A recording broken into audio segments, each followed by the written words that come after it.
Samajwadi party के राष्ट्रीय अध्यक्ष अखिलेश यादव ने कहा कि इटावा में गैर ब्राह्मण कथावाचक के साथ हुई घटना निंदनीय है। कथावाचक का सिर घुटवाया, चोटी काटी गई, फिर पेशाब से शुद्ध करके अपमान किया। किस ग्रंथ में लिखा है कि पीडीए का विद्वान कथा नहीं कह सकता। उन्होंने भाजपा पर निशाना साधते हुए कहा कि अब भाजपा कुछ लोगों से घिनौनी बातें कहलवा रही है। दलितों पर अत्याचार सपा सरकार में ही रुकेगा। सुनिए उन्होंने क्या कुछ कहा। सच्चाई तो आप भी जानते हो। अगर अपना प्रेस का नाम पूछोगे तो हम बता सकते हैं। अभी आप लोग जाइए उस परिवार में और पूछिए जाकर के। इसीलिए मैं कह रहा हूँ, भारतीय जनता पार्टी जातियों में लड़ाने के लिए और जातियों के बीच संघर्ष शुरू हो जाए, उसके लिए अभी तो और प्रयास करेगी। पता लगा कि अभी तो यादव भाइयों को भड़काने के लिए भेजेगी वो, और बीजेपी भेजेगी, याद रखना आप। फिर दूसरे समाज को भड़काने के लिए भेजेगी वो, क्योंकि उन्हें बेरोजगारी, महंगाई और भ्रष्टाचार में बहस ही नहीं करनी।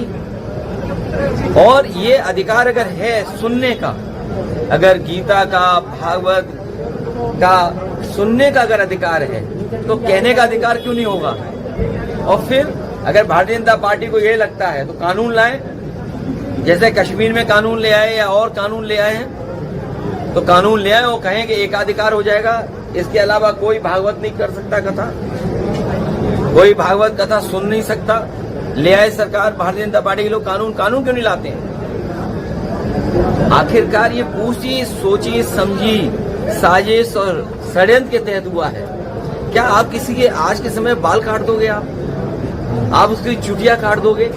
सोचो, चुटिया से कितना सम्मान होता है और चुटिया से कितना इमोशनल लगाव होता है।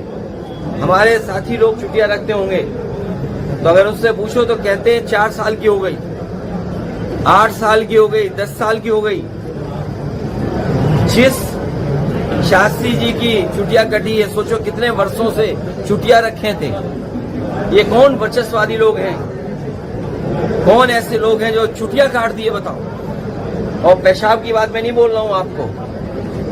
हमें खुद बुरा लगता है कि आज के समय पर जब भारतीय जनता पार्टी सपना दिखा रही है विकसित भारत का, सपना दिखा रही है हम विश्व गुरु बन जाएंगे, सपना दिखाते हैं कि ट्रम्प भी उनका कहना मानते हैं, तब बताओ हमारे समाज में ये घटनाएं हो रही हो। और एक जगह नहीं, उत्तर प्रदेश में तमाम जगह ऐसी घटनाएं हमने देखी हैं और सब बीजेपी की सरकार में हो रही हैं। पेशाब को पिला देना, पेशाब डाल देना, पेशाब से आपको शुद्ध कर देना। और वो गोबर वाली बातें तो आप सब जानते हो, ये खुद ही कहते हैं कि पीजिए इससे बीमारी ठीक हो जाएगी।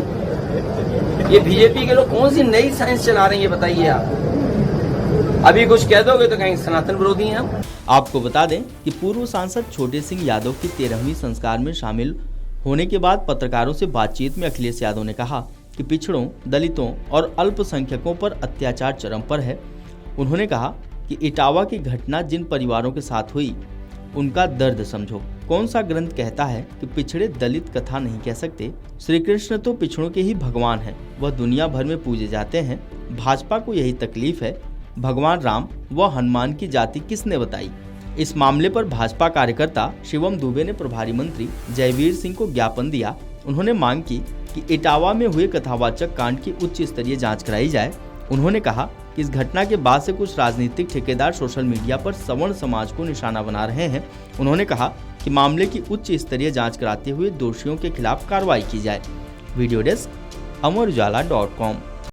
अगर आप ये वीडियो YouTube पर देख रहे हैं तो हमारे चैनल को सब्सक्राइब कर बेल आइकन दबाएं, और Facebook पर देख रहे हैं तो हमारे पेज को लाइक करें।